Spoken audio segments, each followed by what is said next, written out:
Hi, everyone. Welcome to Waste 360's Nothing Wasted podcast. On every episode, we invite the most interesting people in waste, recycling, and organics to sit down with us and chat candidly about their thoughts, their work, this unique industry, and so much more.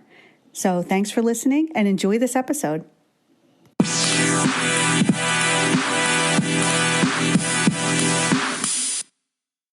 For those that don't know me, my name is Don Ross, and I'm the Vice President of Sales for New Way Trucks. I'm also the Chairman of the National Waste and Recycling Association's Board of Trustees. We're going to, first I'm going to ask each one of these guys to spend just a couple minutes and tell you why it's important that they're here today. What value alternative fuels, is bringing to their customers. Briefly tell you about, where they're at individually in their journey for alternative fuels. And then we're going to get into kind of a three-question piece where we're going to talk about 3 chapters, and we're going to hit them each with individual questions. Questions I think that'll answer a lot of your questions, and then we're going to open it up to the floor. We're going to have a mic runner in here in a little while, and we'll be able to field some questions. And, there is no tight agenda here. There is no topic-specific stuff. When we say alternative fuels, we're talking big picture. That's everything from RNG, CNG, electric, hydrogen fuel cell, any and all things. Nothing's off limits today. So I really encourage everyone to ask questions. Like I said, we've got a great group of people here. So I'll start off, like I said, Mike Fernandez, Miami-Dade County. Mike, give a quick couple minute real quick on you, your role, and why you think it's important to be here today. Okay. And not just because I told you to come. Oh, I was going to say that. Good morning, everyone. Mike Fernandez, Director for the Department of Solid Waste Management. I'm sure many of you know us down there, other than South Beach and the temperature, 95 degrees, and we're coming here to 59 now. So, anyways, we're an fully integrated solid waste system down there. We do our own collection. We have our own transfer station. We have our own tractor trailers. We have a fleet of about 600 vehicles, heavy equipment on the road. So why it's important on using alternative fuels, because, has anybody seen the price of diesel lately? Right? It's, I think, at least 30-40% higher than it was maybe a year ago. So that's the reason why alternative fuels are important. We got to look at other solutions to help reduce those operating costs and help have a more sustainable future. On top of costs, obviously, then you want more sustainable solution to the environment, climate change, all that good stuff. So that's why I think it's important for alternative fuels, at least look at alternative fuels. That's great. Thanks, Mike. Sitting next to Mike is George Fotopoulos. George is the Vice President of E-Mobility's business unit for Mack Trucks. George, tell us a little bit about it. Thank you, Don. Good morning, everybody. Again, as Don said, I'm responsible here for the Mack Trucks E-Mobility business unit. And nice to meet you all here today. Hope for a nice, lively exchange. And as far as the key takeaways for myself today, I think we're in this stage, it's been coined the messy middle, right? Where we're exploring here various electrical alternatives, but other, of course, zero emission type of alternative technologies for powertrain. And there is no doubt in my mind, of course, I work on the mobility side of the things, but the battery electric vehicle will be the technology and the powertrain technology of choice when it comes to this refuse application. And why do I think that? Well, it's actually a very well married technology to the actual route characteristics. You have the whole stop and go, you have the return to home every night, and then obviously you have the ability to charge when you return home every night, and it's relatively short distances in comparison to other heavy-duty transport sectors, right? So yes, this is my belief, and it's going to happen within this decade. Will be a dominant technology in the powertrain side. And when it comes to the Mack Truck side of things, our slogan that we have on the side of our ride and drive that we have outside here today, the truck of the tomorrow is on the job today. So we are ready when everybody else is ready, everybody else wants to come to the table today. Thank you. Awesome. Thanks, George. Sitting next to George is Mark DeSchmidt. Mark is the Vice President of ACX Refuse for Autocar. Hello, everybody. We're going into a very unknown area. We don't know what's coming. I think anybody who predicts that this is definitely what's going to be the only solution is going to be challenged into that. So we're looking at taking a very broad look at what's happening If you look at from legislation levels, you can see that there's really only two technologies that are really being pushed out legislatively, both zero emissions, and that's hydrogen and battery electric. And as you mentioned, battery electric has got its applications. I think there's going to be some challenges in the really, really hard, the long, hard routes where you either load it very heavy or you've got a very geographically challenged, where you've got to go up and down mountains. And batteries are going to struggle in that, but technology is changing, it's moving forward, and as that gets better and better, that gap is going to close up. Fantastic. Thanks, Mark. Next to Mark is our other end user. That's Scott Schultz. Scott's the general manager of Green Waste in Palo Alto. Scott? Hi, everybody. First, I'm here to say that alternative fuels will work. A lot of haulers want to find reasons why they won't work, but they will. It just takes smart implementation, planning, good relationship with the public entity that you provide service for, but it's all possible. I've been at Green Waste, we've been the hauler for Palo Alto since 2009. We've had the luxury to implement new technologies and new approaches to collection, mandatory composting in 2016. We moved to CNG for our fleet in 2015 through 2017, and we've been rolling out electric trucks since 2018. We have 4 en route every day. They work, and we are looking to add 3 more within the next year and be fully electric in 2030. So before Green Waste, I was part of, in the digital mapping world, way back in the 90s, and on ITS America and doing some work on autonomous driving. And back then, that was also something that was never going to happen, never going to work. But it's here, it works, it's great for carbon emissions, and there's a lot of upside to moving to different fuels. So that's all I have to say. Awesome. Thanks, Scott. Appreciate that. Last, certainly but not least, is Mike Patterson, founder and CEO of Battle Motors. You may recall a company called Crane Carrier. Battle Motors recently acquired Crane. So, Mike? Hi, I'm Mike Patterson. Thanks for coming. Thanks, Don, for the invite. And nice to meet you guys. So the why is for the environment, right? That's why I'm in the business. Anyone else here from California, LA area? Anyone? All right. For some reason, there's a little bit of smut or smoke on your car every morning. Okay, it's horrible in California. It is. Something has to be done. And then what you find is, okay, that it's actually a great ride. Okay, so I'm doing it for the environment, but the customers who don't necessarily want to do it for the environment get their hands on a couple of these vehicles, okay, and they want more. It's a great ride. It's, as George mentioned, absolutely perfect for refuse. One of the big myths is that these refuse trucks go 200, 300 miles a day. No way. We've done tests with everybody. They go 60 miles a day on average. It's about 60. And with even a smaller pack, like a 240 kilowatt hour pack, you can easily have 40% of your pack left in the can after finishing a route. It is being very rapidly adopted in California with HVIP, slowly coming along in New York, okay, where there's vouchers also, but a great technology. And I look forward to discussing that. That's perfect. Thanks, Mike, for that introduction. Thanks, everybody, for that introduction. So let's get into the meat of it, right? So our first chapter, we're going to cover why alternative fuels now.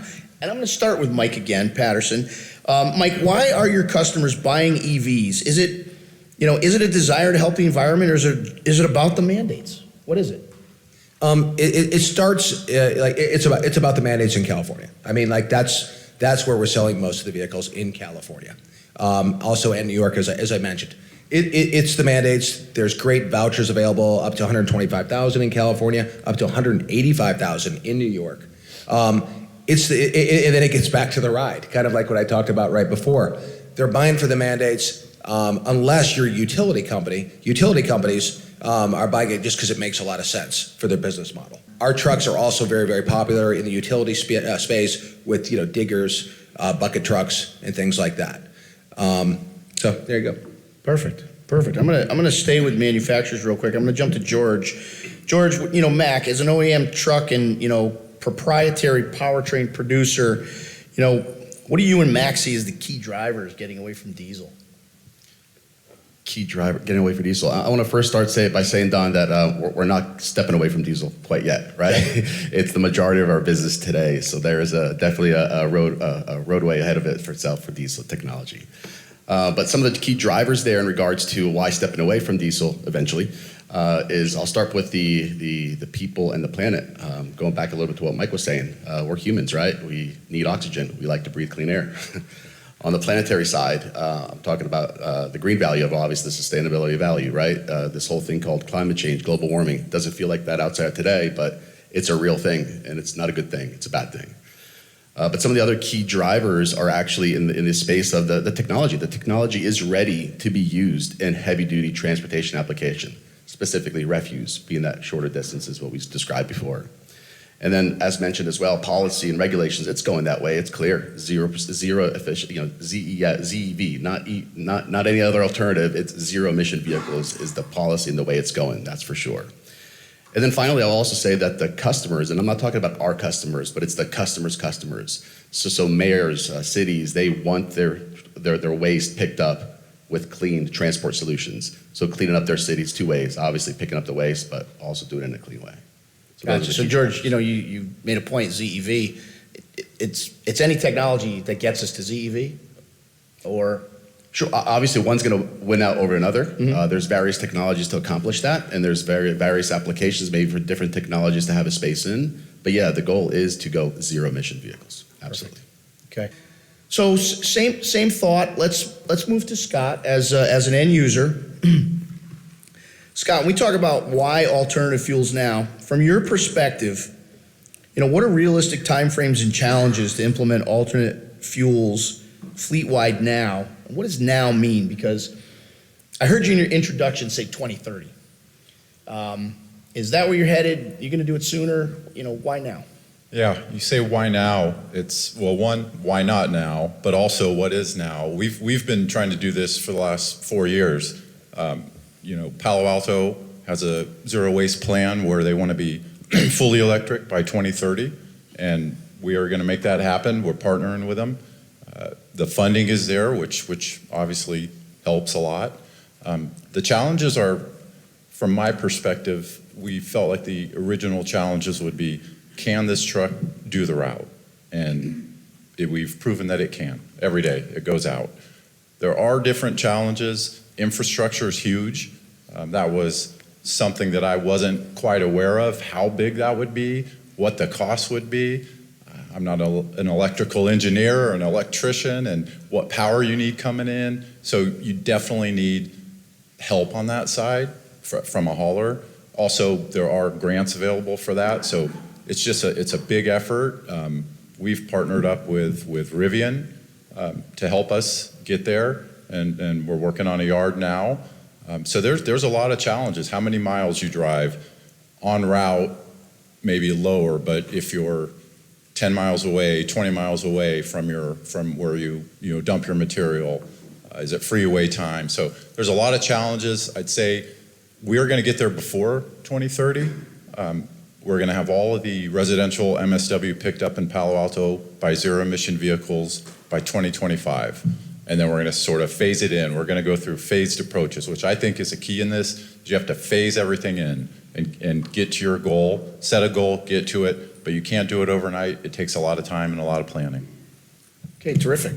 Hey, can I comment on that a little please. bit? I mean, agreed.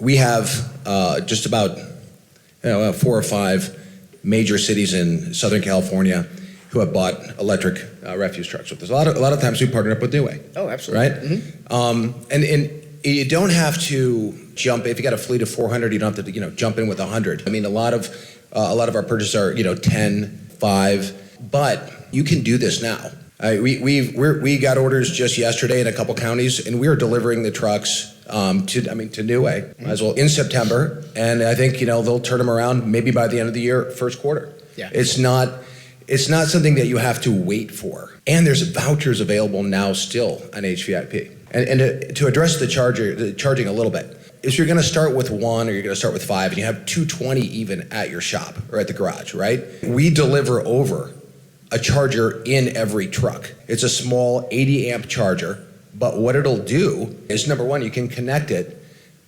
in about 15 minutes. And then what it's going to do, it's going to charge your vehicle to 80% overnight, so you can start using it immediately. So it's nothing you need to wait for. If you want to get your feet wet, you can do it now. Also, a little promotion here, but with Battle Motors, we deliver a plan that you can give your fleet manager or your mayor to say, okay, we're going to start with 5. Here's 10 that we're picking up next year. Now we're going to measure the ROI on it. We're going to see what kind of battery life we need for our vehicles. And we're going to do a little study while we're doing a pilot. But my point is, you can start now, and Battle Motors has trucks now, and New Way has bodies. So there you go. Mike, thanks for that plug. I appreciate it. That's a good point. You can start right away. I mean, we've put together probably 15 or 20, ZEVs, probably in the last 3 years. They're on the route every day. They're running. They're out there. We're collecting data. This stuff's happening. I will say, every chassis we get is better than the last chassis. Technology is evolving very, very quickly. I kind of liken the evolution of electric trucks to what happened with CNG, right? So the CNG path today, it's very robust technology. It's working every day. A whole bunch of people have it. The trucks are cleaner, et cetera. But think back 25 years when CNG started. It was a rocky road. We burned pistons. We did a whole bunch of stuff. We couldn't run them in cold climates. We had to spend, millions and millions of dollars on fuel systems. We couldn't get the trucks full. We couldn't measure the range. I mean, there was a whole bunch of weaknesses in that system. But now it's bulletproof. It took us 20, 25 years to get there. This EV thing, I mean, I think it's 5 years full-scale adoption in our industry because of the lessons learned from previous technology. So, it's fast track, and I'm really excited about what might be after, EV, or what does EV look like? Is it always battery? Is it hydrogen cell? I don't know those things yet, but I appreciate that. We're working with each one of these guys. We've got EVs on the road with each one of these manufacturers, So anyway, I'm going to switch to Mike Miami-Dade. I know we're catching you flat-footed here, Mike. Again, appreciate you being here, but you've got a truck here at the show that's EV. I understand you might heard a rumor there might be more on order going to Iowa. So we'll see. I'm teasing him, but why? Why is the county doing it? Why do you have a truck here now? What are you trying to accomplish? We talked about your waste energy plant yesterday. We talked about environmental justice. We talked about a bunch of stuff. So what's your plan? So, we, like I mentioned earlier, we are a fully integrated system. We got the luxury of having a waste energy facility. We have our own power plant, right? I mean, out of the fuel's garbage, right? So we saw the synergy between the garbage truck picking up the garbage, taking it to a waste energy facility, reducing the waste, processing the waste, and then charging the truck with the same power from the waste. I mean, I think it's a great concept, and we've been selling that concept for a while, and I think it's all about the sustainability goals that we have in place. We're actually looking also, I mean, I haven't mentioned it, but at our landfills, see how we could get the gas and make electricity out of that and power our fleet there at those locations as well. So, I know we're talking about trucks, but I'm sure heavy equipment, yellow irons, things like that are going to start coming out electric in the future. I mean, I know they tried a hybrid version one time. I think it was a Caterpillar tried a hybrid version, but I think electric is the future. Obviously, we've heard from the crowd. I mean, everybody has sustainable goals. I mean, 2030 was this gentleman here, and we all have goals. And I think we do have to do better for the planet. And I think this is a cleaner solution than traditional diesel. And even though diesel has come a long way as well, right? I mean, not to bash diesel, but diesel's probably the cleanest it's been yet. Now with all the mandates of improving the diesel, the particulate matter coming out, and the regenerant and the DEF process. So our goal is to start with, if you haven't seen our truck, I mean, it's out here in the parking lot. I actually got to drive another electric vehicle yesterday. I think it was really cool. It's like an oversized golf cart just driving around, right? So it's really nice. It's very quiet. Has power. I think that was also a few years back was a controversy, right? All these trucks aren't going to make it up the hills and they're going to just die, right there. So I think I'm a firm believer that we're going to transition our entire fleet in the future. But I think you're right. I think there's hesitancy based on CNG and other past experiences. I mean, we have a few CNG trucks, some tractors that we've had for some time. Unfortunately, we missed the boat during that transition period where there was all this money for infrastructure to build your infrastructure, and the CNG vehicles were obviously more expensive. And then the fuel, when you had that comparison with the diesel costs when they dropped, it really didn't make sense at that point to really transition all the way through CNG, other than really the environmental factor. But I'm a firm believer that anything that's sustainable has to be financially sustainable and environmentally sustainable too, because I mean, you could do all this, and if you don't have the financials to support that additional cost, it's dead in the water. You're not going to go much. You're not going to go far. But yeah, I think our goal, again, since we have a waste to energy, and I encourage others to look at this that have a waste to energy facility. Look at it. You have a power plant. At the end of the day, it's a power plant. Power your trucks with it. Power your equipment. But yeah, we will be transitioning in the future. After we're piloting a few trucks and different manufacturers, we want to explore everything and really take a hard look to see in what direction we head to. If I could just add on to that, in Palo Alto we do collect the food scraps, take it to our anaerobic digestion facility in San Jose, and then we're close to finalizing a deal with the city to then buy that power back from us and, in a sense, use it to charge our trucks. So we're close. That's awesome. That's great. So, I've done, the last 3 years, I've done a bunch of these alternative fuels things, and, to hear what those guys just described, I call sexy. And people go, well, Don, I don't want to really know what your definition of sexy is, but... We're bringing sexy back? Is that what we're doing? We're bringing sexy back. 35 years in the industry, I find that very sexy, that we can pick up garbage during the day, we can, take it to a waste energy facility, and we can charge our trucks overnight. That's truly closing the loop. I find that very sexy, so thanks for that. So, I always believe go and make things personal, right? I have a farm, and carrying power tools around, you always carry a corded tool around. You got to lug a generator to go and fix your fence so you can plug your drill in. And I said, battery electric, these stupid tools will never last, the batteries won't last, you don't have enough power. Today, I will not buy a tool that's not battery electric. I won't do it. Think of you guys who work with tools. Why? Every saw, every drill, everything that you can buy with a cord, you can buy without a cord. And I can carry it anywhere on my farm, and I have a spare battery, I change out the battery, and I carry on going. It lasts me usually a whole day. A chainsaw, I got an electric chainsaw. It works way better than the gas chainsaw. And if anything goes wrong, I swap out the battery and I carry on going. It's just amazing. Weed whacker. Who's got an electric weed whacker? Electric weed whacker. Why do you want a gas one? I keep cutting the cord. Trucks are going to be exactly the same. It's going to come, it'll come quickly, and it will change the way we live. It's a paradigm shift, not to use a 90s term, but it really is. I mean, it's a shift in paradigms. It's a shift in way we think. Mike, come back to you. So we heard 2030 from Scott. We heard within the next decade from George. Do you have a goal? We do have a goal. Our goal is later on. It's an aspirational goal. It's probably closer to more like 2040, 2050 in that area there. But there is a goal to reduce emissions. Obviously, sea level rise is a big thing down in. I mean, I'm sure you see Miami Beach is always flooded down there, and it's like disappearing. But yeah, we do have that goal, and not only from just a vehicle perspective, but also reducing all sorts of other emissions like methane gas and other emissions that come from our at least solid waste facilities.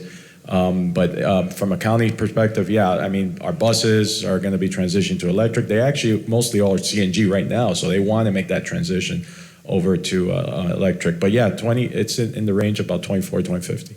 Okay, good deal. Good deal. All right, shifting gears, chapter 2. It's kind of the next step in the evolution. So, the general chapter, where do we see alternative fuel technology going from here?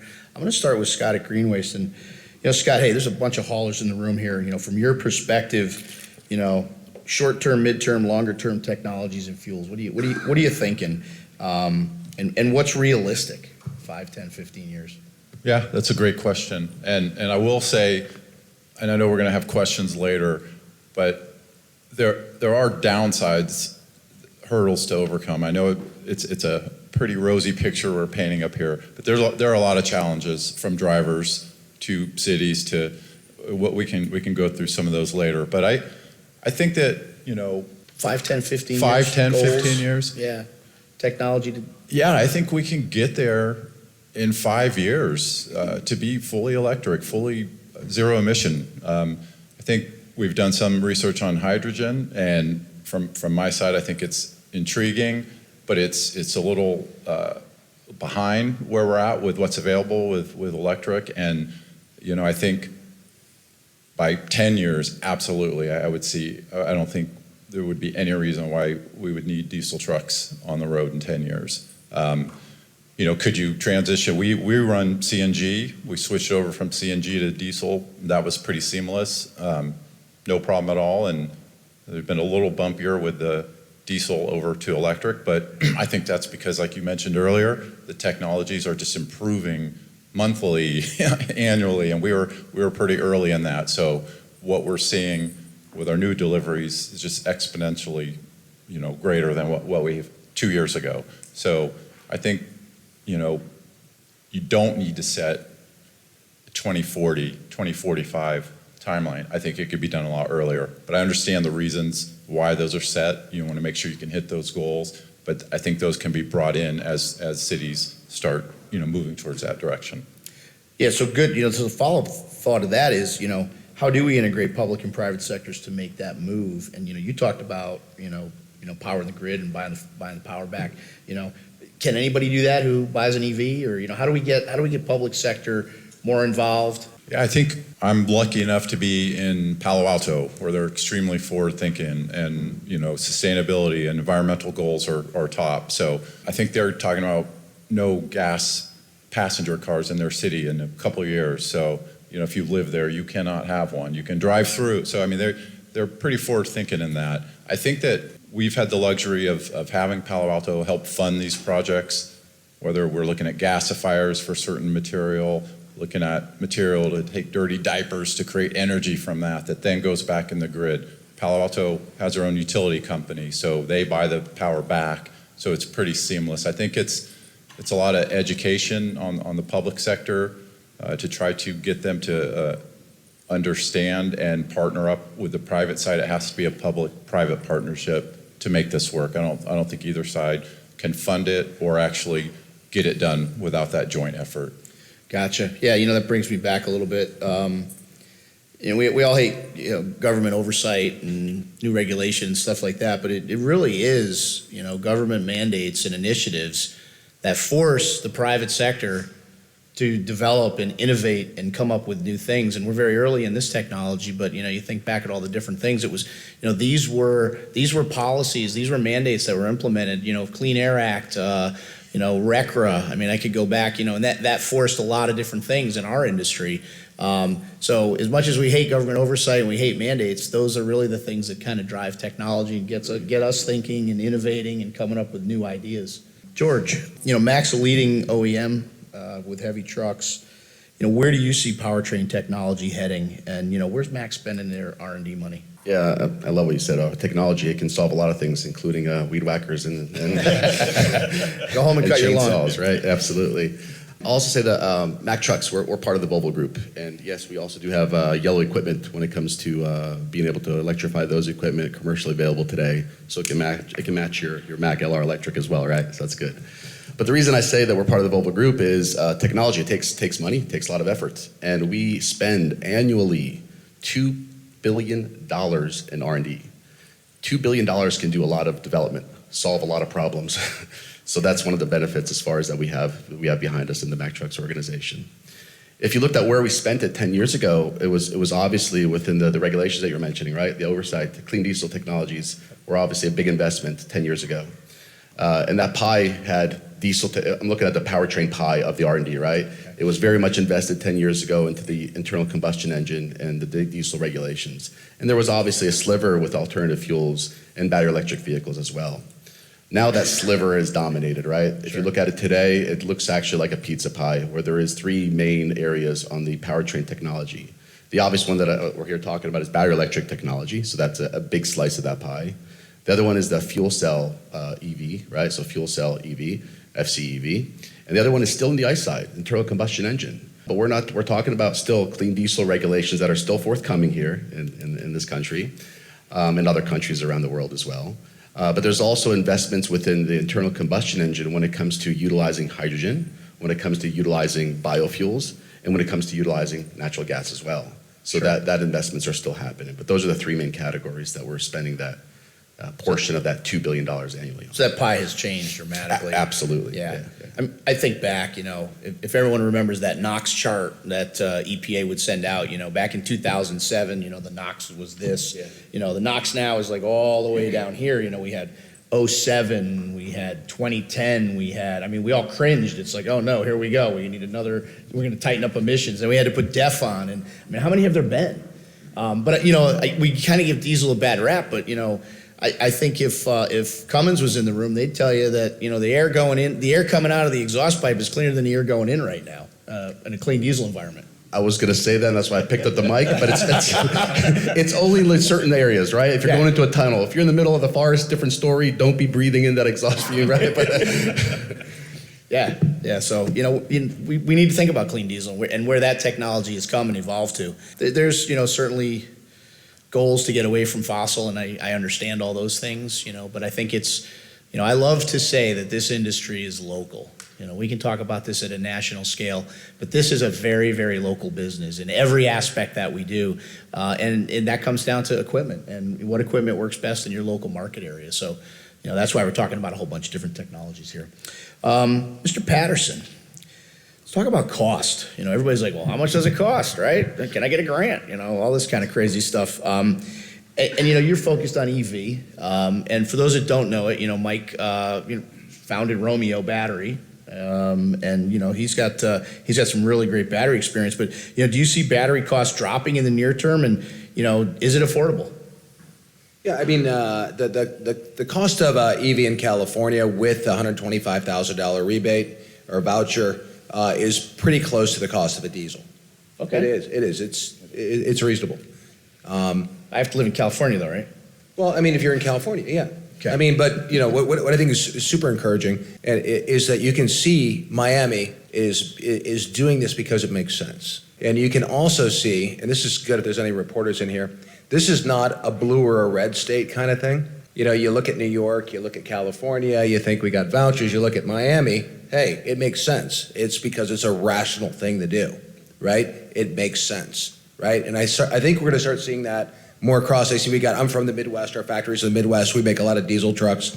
We're going to see more and more of an uptake in the Midwest. We're seeing a little bit now, but I think it's going to intensify if the price of diesel keeps going up, right? Yeah. And people see what counties like Miami-Dade is doing. Yeah. So it was a few years ago when diesel prices were skyrocketing, where all of a sudden people were snapping up CNG like crazy and building stations because of that delta. Not only was it a domestic fuel source, which we love to talk about, but that price delta was huge between diesel and what CNG was. So there was an economic incentive to move that way. This could be the perfect storm for EV with what's happening with fossil fuels right now.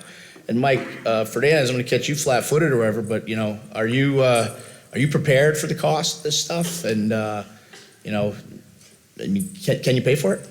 Sure. So one of the things we did few years back, and when fuel prices were actually a lot cheaper,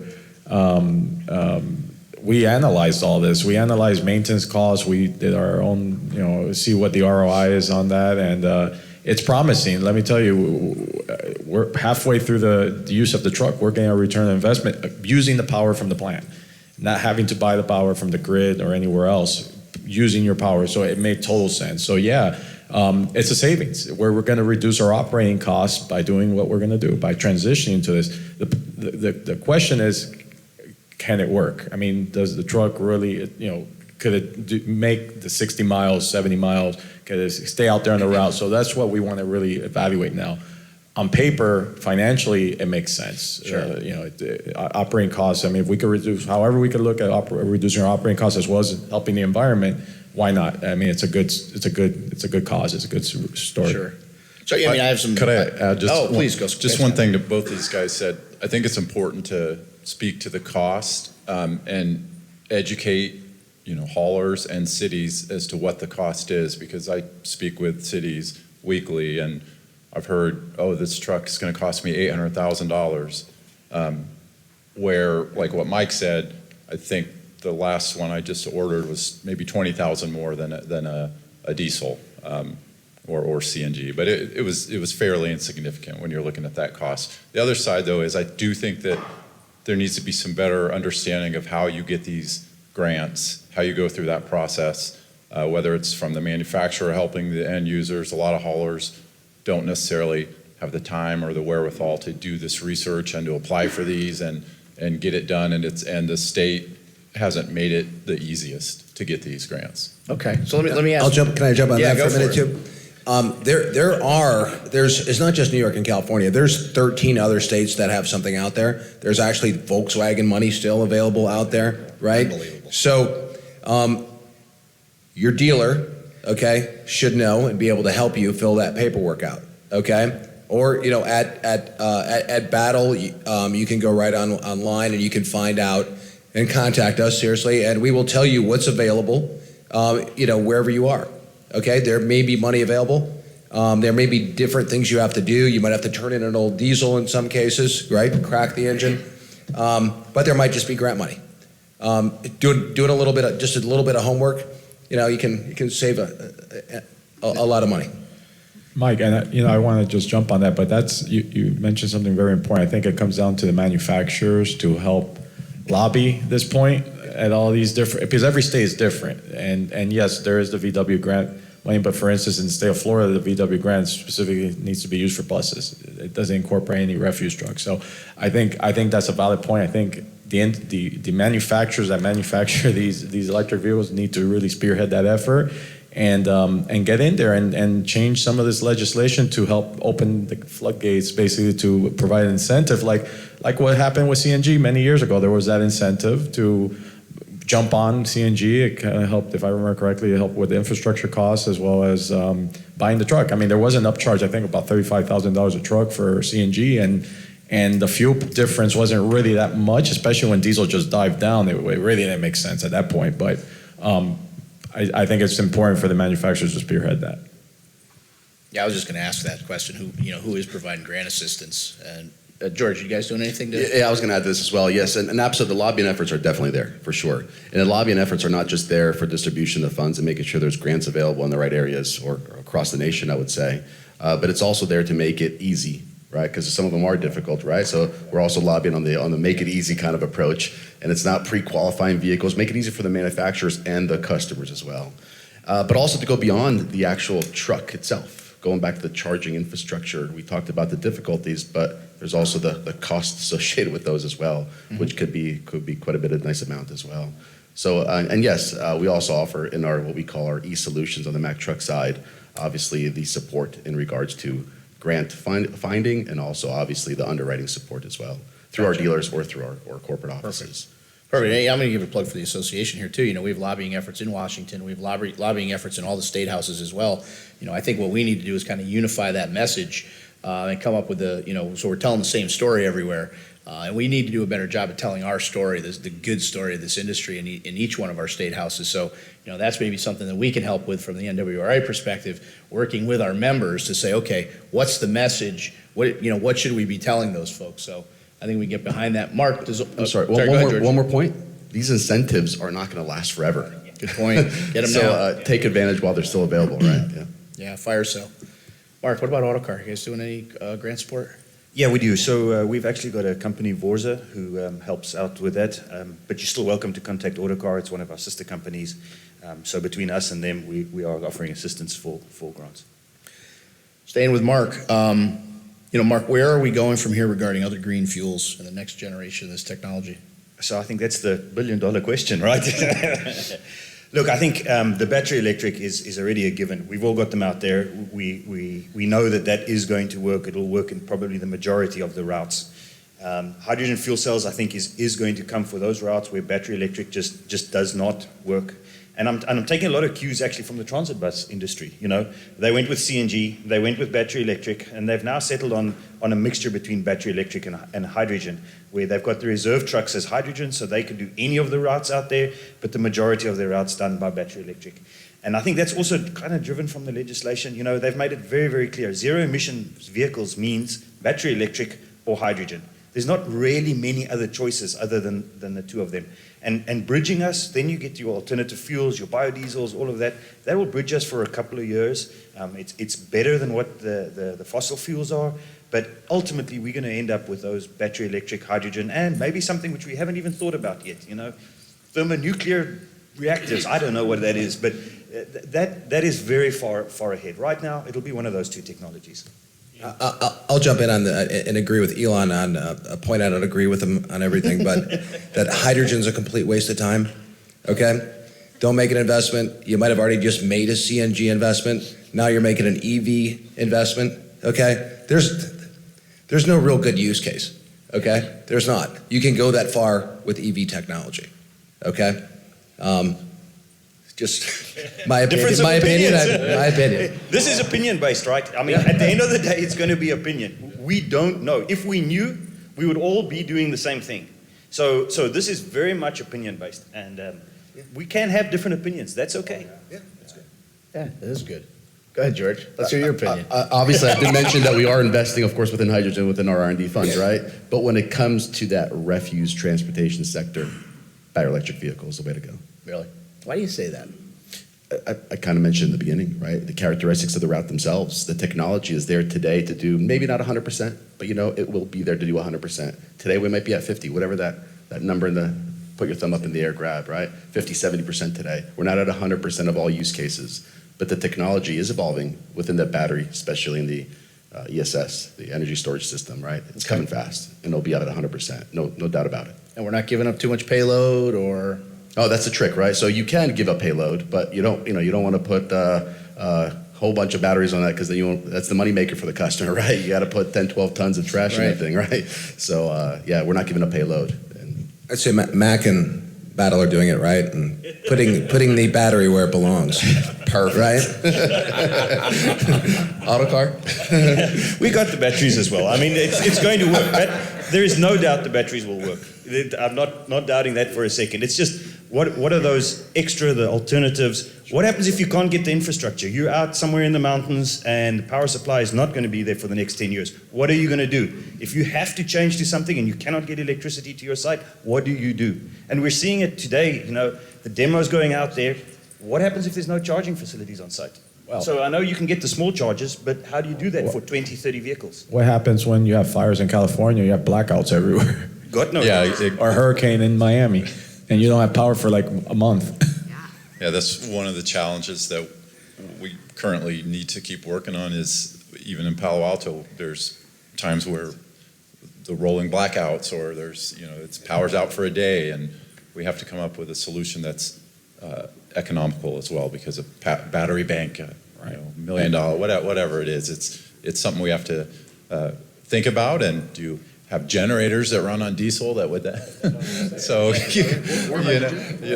so fuel cell generators. So the solutions are out there. We just have to give it more thought. And are the utilities, those that are going to depend on the grid, ready for that transition to everybody to, like, especially in California? Because I think right now you have to give up your gas powered lawnmowers and your weeders. So just send them to Florida. We'll take them. We need them there. But yeah, absolutely. Those are definitely challenges that we're going to have to. The government's utilities are going to have to adapt to. I think they're looking forward to it because it's all money, revenue in their pocket. But can the infrastructure really hold true to that demand? And then is the cost going to start rising for electricity now, because there's a lot more demand for it, and now these utilities are having to find these new ways of trying to produce this electricity, right? But that's why we thought down there in Miami-Dade, that the story of using your own power plant, just staying, resilient, keep it going yourself, basically. I think it was a great idea, and looking at doing it with our landfills too. I think you're sustaining yourself basically on the garbage you pick up. It's sexy, remember? It's sexy. Sexy. We play that music. So there's also the scale, right? If you look at adoption, to do a couple of battery electric, to do 10, 20, 30, you're okay. When you're starting talking of hundreds or thousands of vehicles being added to the grid every day to charge, where's that electricity coming from? What is the infrastructure plan to support that, right? And so you do need some form of alternatives. I believe the end is going to be a mix of different technologies together. Just because this one might not always be reliable, but you need something else to fill in on those gaps. Mark, if you guys could figure out a way that the minute it goes in the hopper, you process and it powers itself, you guys will kill it right there. So our president, he always tells me he wants to be able to take a banana peel, dump it into the truck, and we go driving. Like the DeLorean Back to the Future. Just put it in the Black & Decker and just make your own power, the flux capacitor. What's a gigawatt? Well, I mean, we could ask the guy who owns a power plant here. Yeah, ask Doc. I'm going to ask you. You own a power plant, right? What's your deal with Progress Energy or Duke? I mean, that all flipped down in Florida. I spent a lot of time down there. And, is it better for you to power your trucks than sell the power? Or more importantly, how much garbage do you have to burn to power your fleet? So right now, we did the math, and I think it was 400 kilowatts, I believe, for each vehicle, I think. But we generate, with this plant right now, we generate about 50 megawatts. So just do the math. I mean, and how many trucks we could charge with that, with the plant right now, our current plant. How many? I need someone to do the math. Yeah, do the math. But it's about 100. I think it's about 100, maybe 150. Yeah. So we did the math. But this is our current plant. A future plant processing. Right now, we process about 1.2 million tons a year in that plant. A future plant, another 4,000, 5,000 ton per day, we could get up to 130 megawatts with a mass burn facility. Right now we have an older RDF facility. So, I mean, the sky is the limit. I mean, we could really power a lot with a 130 megawatt plant, just sending power. It doesn't make sense to send it to the grid. We get paid pretty much nothing as we call it as available power, basically. They just pay us maybe $20, $30 a megawatt. For our power, where we used to get $90, and it changed. And the utility sells it for about that price right now. So they buy from us for $20, and they sell it for $90 to $100 a megawatt out there. Yeah, and it's bad. So why not just not send them the power ourselves, and power other facilities with the power we're making? I mean, the difference in the savings from the retail, having to buy it retail to what it's astronomical. I mean, we really, there's a savings there. Well, I think if you just look at the infrastructure differences, right? You guys have got your own facility, so you've got the 100 plus vehicles. You're dependent on the grid, and so that infrastructure becomes the critical key into saying, how do I plan my way forward? You've got to understand your infrastructure, and from that infrastructure, you can do your plan to the vehicles, because the vehicles are available, but you've got to understand your infrastructure. You've got to know what's happening on your infrastructure. Cool, that's great. All right, we're going to go to chapter 3. You guys have covered some of the stuff already, but let's get into a little bit deeper. Back to Mark. What do you believe are the major challenges with alternative fuels that are unique to the refuse industry? So specific here, our business. Yeah, so, if you look just in general, and this is not, you can't not overcome it. I mean, it's already been overcome. If you look at electric vehicles in general, your battery electrics, it's all about how much energy you have aboard. If you think of diesel, you've got energy in your diesel which you are burning to release to do work with. With a battery electric, you've got a finite amount inside of there. And over the road vehicles, the cars and that we see on the road every day, you regenerate some of that. And that efficiency is what makes battery electric work, is that you can get some of that back again. With the refuse trucks, you're looking at your compactors, your bodies, your hydraulic systems, which is dead loss. That energy is used and you can't really regain it. It's gone. And so your efficiency becomes really a little bit less than what you're getting on the vehicle. So you've got to build in a little bit. That's really different from what you have for most of your over-the-road applications. And the same thing is the start-stops, right? You've got to have a really efficient powertrain to regenerate that energy, because you're not doing high-speed stops like an over-the-road truck. You're driving in traffic, you hit the brake, and you can regenerate a lot of that energy back in again. These start-stop routes, you really got to have a well-designed powertrain to be able to regenerate that energy, because it's slow speed that you're regenerating in. So it's just a different. It's a unique environment. I mean, we're last mile providers. And go ahead, Mike. I'm coming to you next. Jump in and kind of echo something George said earlier. It is a great application though to get that regen, right? Especially you're picking up 800, 900 cans, right? Start and stopping. It does help. And we all know there are some truly electric, PTOs for hydraulics out there right now, right? But it goes back to, having software, being able to tune your regen to what actually works. Because if you've done it, you don't want to have too much regen. You don't want to be going down, going down a little bit of a hill, right? That's covered in ice and have your regen kick in. Because guess what?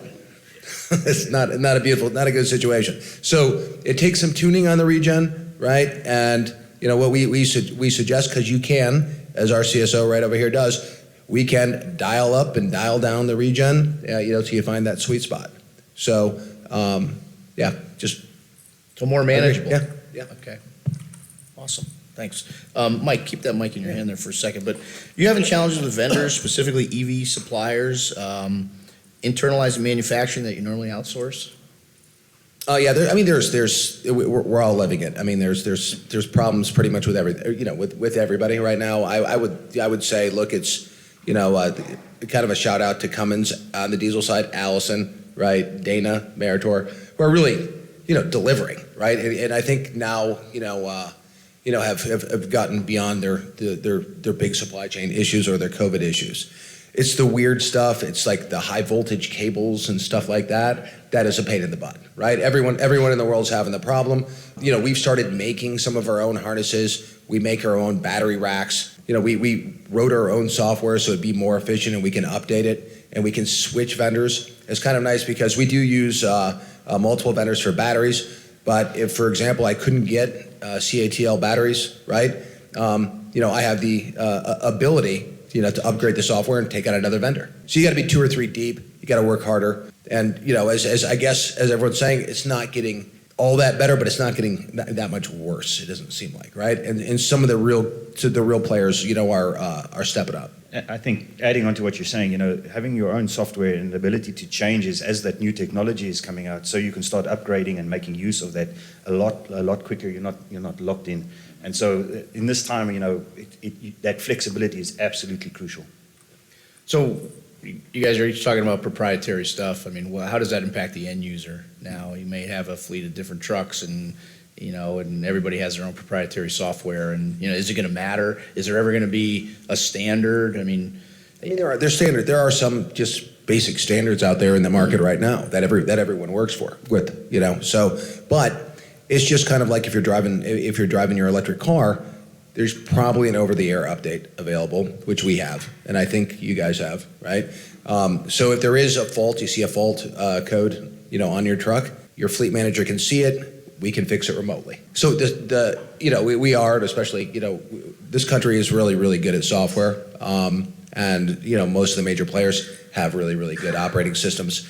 We all use probably the same VCU, right? So there are standards. Okay.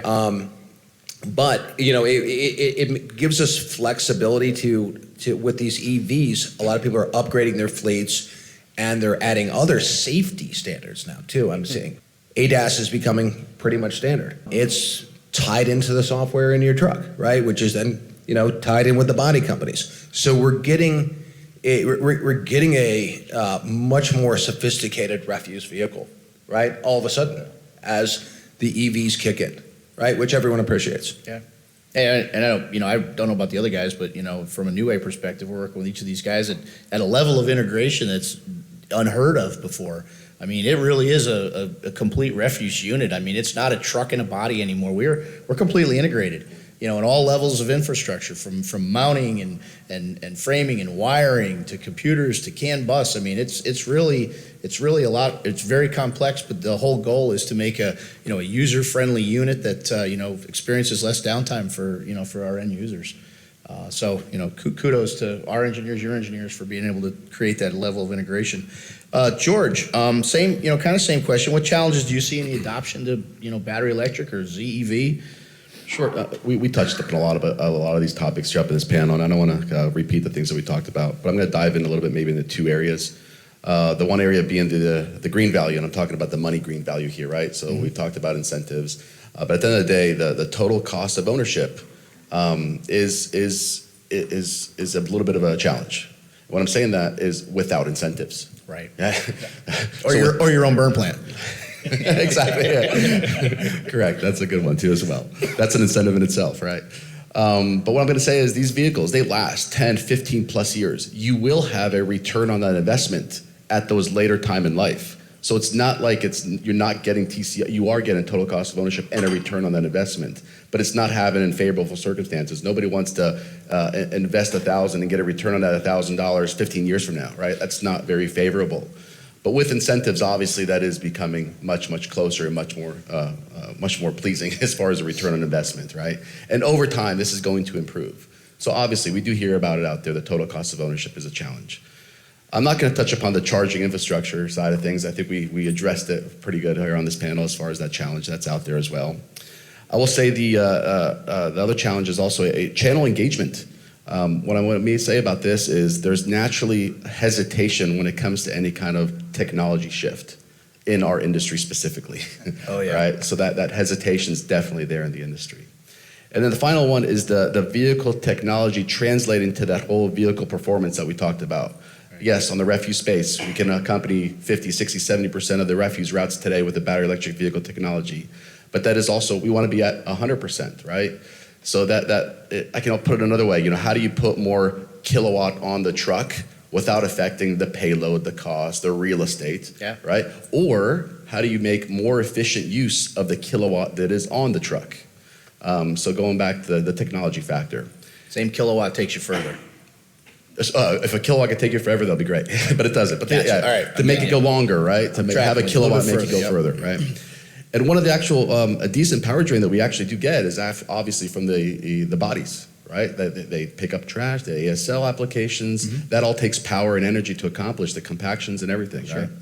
So Don, I'm gonna take this question and turn it a little bit onto yourself for being a body upfitter here. What? No pun intended here, but what? New ways is new way. Looking at addressing a more efficient body. Yeah, no, it's a great question. Our engineers work with you guys. When we're going to do an upfit and we're going to put an EV together, the first thing they want to know is, hey, what kind of energy is it going to take to pack the load, to lift the cart, to lift the bin, those kinds of things. How many bin cycles are we doing? And it all comes back to, hey, your mileage may vary, but what's happening on that route? What's that route design look like? And then we translate that data to say, okay, we need to either move this much hydraulic oil, or we need to turn this so far, or do these kinds of things. And that we boil that down to what that works in a kilowatt hour to translate to say, hey, okay, this is the power available, right? Because we need the truck to go this far. But we've also talked about, hey, does a body manufacturer need to bring his own power? And I think all of you guys have told me, no, you don't want me to put power on my body. You want this. We want to be. We want this stuff to be compatible. We don't want to have to plug in the body and plug in the chassis. You guys want to provide the power, and we're totally fine with that. As we start to design, everything from more efficient hydraulic bodies that work better with an electronic PTO, less sacrificial. Lag and things that might compromise, the battery life and stuff like that. To hey, we've got electric bodies on the drawing board. A lot of customers have said to us, hey, we want you to do a fully electric body. My first question has always been, well, why? And everybody says, well, we ought to be greener. And I would say, okay, well, how does an electric body make you greener? And then we get into a whole long discussion about things, and it usually circles back to me asking again, where's your power come from? Because for everyone in the room, 40% of the power in the U.S. is still coming from coal-fired plants. So it doesn't make sense to plug in an electric truck, from power that's coming from a coal-fired burner. I don't know the answers to those questions, but those are things that people need to explore in their own market areas. But your question, George, we're working to try to be as efficient as possible to minimize the draw on your power systems. And we continue to perfect that. We continue to get better. We continue to work on our software and our programming. Hey, everybody loves, drivers love to pack garbage. That's all they like to do, right? Always be packing was, rule one when you're driving a garbage truck, because you want to make sure you fit that last container on. But, that's not necessarily the case anymore. And I think, Scott, we did that specifically on your stuff because we recognized that it was a recycling route. He was using 35-gallon carts. We didn't need to sweep that hopper every single time. So our software adapted to what his need case was, which was different from another truck. Ocala, Florida has a different need case. And all these places where we've put these trucks, everybody has a different need case, and we adopt that programming. So every truck just doesn't roll out like the last one. We customize it to make sure we're maximizing the efficiency of these powertrains. Yeah, so Don, I believe there's really three pillars that this whole industry and this change to the electric vehicles rest on. We call it the tool. You don't use a screwdriver to try and undo a bolt. You got to use a wrench, right? The tool has to fit what you need it to do. The mission, what route do you want it to go and do? Because it's going to be different every time. And then what infrastructure do you have available to support it? And you've got to balance those three pillars, because they will always find a balance somewhere. And you need to understand each three. You need to find out exactly how it suits you. What is different between a diesel and electric, and then balance those three pillars. Scott? Yeah. From the end user perspective, I'd say, and I'll preface this by saying, we were an early adopter. We had a very early unit back in 2017, an ASL, and it was not provided by any of these gentlemen up here. But, I have 55 drivers, and when I have a driver going 57 miles an hour down 101 to go dump his load, and the whole truck just went off. Nothing, no power, anything. For me to convince him to go back in that same truck again, no, that's not something I did, and I wouldn't do. And so we've had challenges. My drivers, I had to the ones that were eager to try this new technology and to troubleshoot it. We provided a lot of feedback to the manufacturer. The software side, our maintenance costs easily down 35% on this truck. However, when the truck doesn't work, we don't know how to fix it, and someone has to come out with a laptop or send a laptop from China or a person from China to plug it in, and then he does something, and then the body doesn't necessarily work how it did. So the trucks we have been down more than, probably 35, 40, 50% more than they should have been, versus diesel. But it has evolved. It's getting a lot better. We have a lot more confidence in the units that we're getting. And we knew it wasn't going to be easy, but we made the decision to go for it. And I commend my drivers who stuck with it. And safety is our highest priority, so we won't put a truck out if we don't feel comfortable that it's going to get them home safe. Yeah, and hey, safety needs to be job one in our industry, because we know how dangerous it is. I'd let you leave a couple minutes for Q&A. We have a mic here. Either Matt or Sam, if you guys could, maybe run the mic, that would be great. I guess you have to run to the mic. That's all right. I'll go to the mic. This question is probably more for the manufacturers, but definitely the haulers as well. What's the plan for when we have a mass amount of EV batteries, or vehicles? Because I do think that with regulations, that's where we're going to go with the batteries afterwards. Because as a hauler, definitely electric batteries are a big concern to go into our landfill, to go into our trucks. So what's your plan for that? Number one cause of fires, as I recall, I believe, is lithium-ion batteries. So really good question, guys. Yeah, Afterlife. Awesome. Yeah, awesome question. Excellent question. Thank you. What's the plan for it? There's actually several stages of it. Let me say, when the battery gets to a certain state of health on the vehicle itself, it's not spent, it's not done. You actually do recondition that battery and put it back on that vehicle itself. So there is a reuse of it there. After the battery gets another state of health that is even more detrimental than what it was when you refurbish it, at that point in time, you refurbish the battery, but you will put it in a second use case. It could be great on a solar farm, for instance, for redundancy back to when we have blackouts. So it could be used in those kind of applications. Also within chargers themselves, to have their own redundancy built in, so they'll have a battery pack in those chargers. So there's second life use cases for those batteries.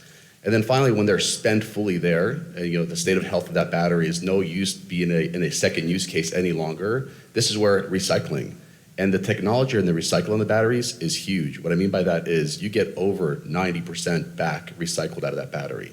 And these components and those minerals that are in there, they're not inexpensive, right? So there's a very good business case there for recycling. Please. That's dead on. So we've partnered with Heritage Environmental. I think they're a $20 billion company here in North America. So when you do buy your truck, you can choose one of three options, which you can either put it back into factory reuse, because a lot of us, including Battle, are going for a green factory in the future, right, to power your factory. Or you can have it donated to a solar farm, okay, or you can shred it, and as George said, you can reuse those components. But yeah, there's a lot of good Second Life uses. Awesome. Questions? David? Scott, this question's for you. You said that you do run a whole route, and it is successful. I bet all the haulers in here would like to know how many carts you actually pick up a day and how many miles you go, and what battery life do you have once that truck comes home? We go about 35, 40 miles a day, average 850 carts, and usually when we return, the percent is about right around 30% left, 20 to 30. Great question. Hey guys, great presentations. Thanks for the insight. Wondering if you guys had an insight on which use case or duty cycle's best, or from a battery electric, which duty cycle lends itself most to battery electric? Is it, commercial recycling, residential? Is there any insight you guys can provide on that? I'll go first. Yeah. Dive in. From our experience, very urban applications work wonderful, right? Mm-hmm. I mean, the distances are so much shorter at that point in time, and you get a lot of waste, and they stop. Yep. Those tall skyscrapers have a lot of course, garbage cans and bags there to pick up, right? So that is the first one that I'll say is the more urban type of environment. The other one is the recycling side. Why? Simply because of weight, Yep. right? I think that's the amount of power that it takes to pick up that can, to dump it on the side, and actually transfer it from point A to point B to point C to point D. So recycling routes are great as well, right? So those are the two that I'd like to highlight. And for Palo Alto, it's the residential solid waste, because we don't have to do 2 loads a day, so we're reducing the amount of miles driven, and it tends to be the lightest material. We have put 10 tons in that truck one time, but it usually averages about 6 tons, but it's really the drive time. We have to drive on the freeway to go dump, so all the other routes do 2 loads. Okay. And one more question, if I may. Please. I'd like to hear more, George, about the vehicle as a service option that Mac rolled out. If you could talk about that, please. Yeah, that's my baby. So yes. So it is. It's a lease package, and it's not just leasing the truck which we manufacture. And typically, we put that asset on our balance sheet, and we just got car manufacturer. They lease it out to a customer. But it's not just the truck, right? It's a full bundling of everything that you would need to go EV within the fleet, and therefore it includes also leasing in the body as well. So the body cost is associated and packaged into that vehicle as a service financial package. And then it goes even beyond that. Taxes can be included. Your incentives that you would get back from your local policies if you have incentives in your state. Also, the charging itself, it could be expensive, right? Those chargers are not inexpensive. We would also bundle that into a lease payment. And then it goes even further beyond that. The charging infrastructure costs, if you'd actually have to put copper in the ground, we'll roll that into that lease package as well. And then finally, there was one more thing that I want to cover is obviously the maintenance, the servicing of the vehicle. So it's covered and it's all included in that lease package. So you can physically walk away with a truck and a full package to go EV within your fleet without having to put a single penny up front. Obviously, that's going to be maybe a monthly payment because all those things cost a lot that is going to be quite maybe a little bit too high. But again, there's the ability to do that if you so choose to. Instead of making that investment up front, you obviously you take it in a monthly payment instead. So, yeah. Great question. All right, so this is amazing. Can we give these guys a round of applause? I thought I knew something about this, but clearly I didn't know everything I thought I did. But if you could fill out the survey, we'd really appreciate it. Thanks, everybody, for coming. Have a great show.